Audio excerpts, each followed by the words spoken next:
Hey everybody, it's me again, Liz, and I just wanted to thank you so much for all your responses. You don't know how much that meant to me, and it's unbelievable to know that I'm positively affecting people's lives and bringing awareness about CAH. I'm so excited and so happy. You don't even know.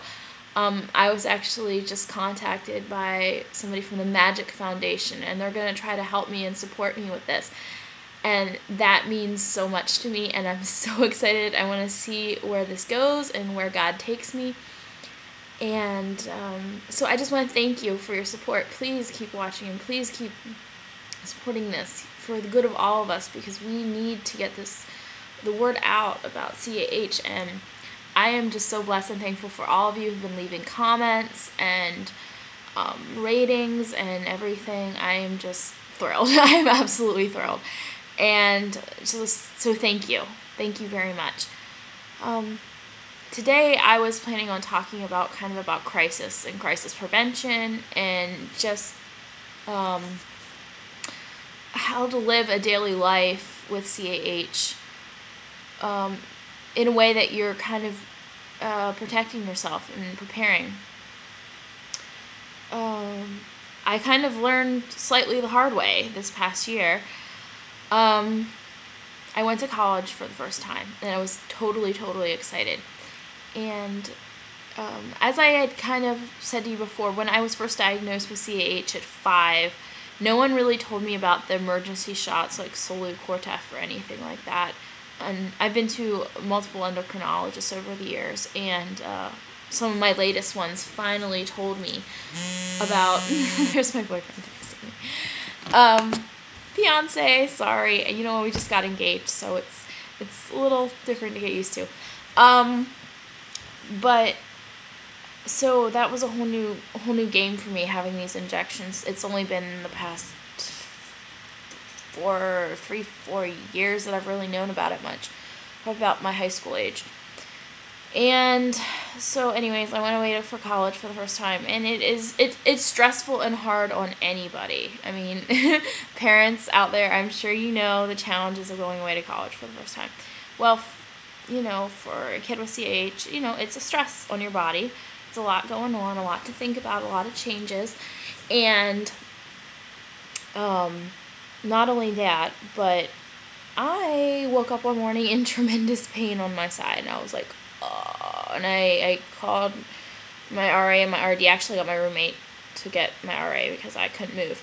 And anyways, they were just my RA and my RD, which I made the mistake of not telling them about my CAH when I first came. Bad move. Here's a tip for parents and for kids.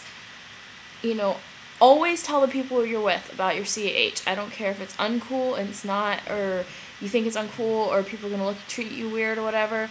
Tell your friends, parents, if your kid goes to summer camp, if they go to a sleepover, when you go to college, a music festival, a church event, or if you're a temple or mosque or whatever, please, tell the leaders, of what's going on with your child, and that there's any kind of physical problems with them, whether it's a cold, a flu, a broken bone, any kind of stress, whatever, to get in touch with you, and also provide the injection. Because when people don't know, they treat you like anyone else. And when they treat you like anyone else, they're not taking into account that your body can't handle the situation. And so you can go downhill really fast without getting the care that you need, and it's not a good situation, which is partially what happened to me and at a hospital to make things worse. So my RA and my RD really didn't want to take me to the hospital at first because they didn't really know my circumstance, and I didn't know what was going on with my body. But eventually, I called my mom, and she's like, just go to the college health center, go to the nurse. So I went, and she's like, you need to go to the hospital right away. So I was like, okay, I'm going to go. And my RD's like, well, I'm just going to drop you off at the door, and you're on your own. So I called my boyfriend, and he was a blessing. He was an angel, and he came with me, and he stayed with me all 7 hours. I was in the ER. It turned out I actually had a ruptured ovarian cyst, which is like 5 inches in diameter or something. Anyways, I was pretty sure no way pain and agony, which I know. I always wear my emergency band. Here's another tip for CAH people. Always, if you haven't already, get one of these.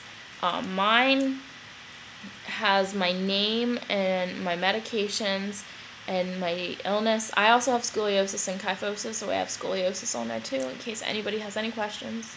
So I wear my medical ID all the time. And for girls or anybody who's like kind of concerned about not looking cool, my friend gave me this charm bracelet. It's like a silver charm bracelet, and I just got one of these like cheap little medical IDs, like necklaces with the dog tag style chain. I just took it off and like we just put it on this. It's really cute, and you can add other charms to it. Not so that it takes away from the medical aspect of it, but just so it doesn't stand out as much. And I wore that, and I told the doctor, and they did not give me any steroids for the stress. And it was a really bad situation. They shot me up with morphine. They barely gave me any water. They didn't give me any food, which is also very bad for CAH patients. I mean, they didn't even ask me about my medications. This was a hospital, people, with doctors and nurses. It was like the worst experience I had ever had. And, don't let that happen to you or your child. It's a bad situation. Demand, attention for what you have. Because I'm finding people do not understand CAH. Even in the medical field, I have people that are like, what? It's awful. And so basically what happened to me was my body, from that point on, I was already under stress of college. Then I had that physical problem, and my body just completely started going downhill. And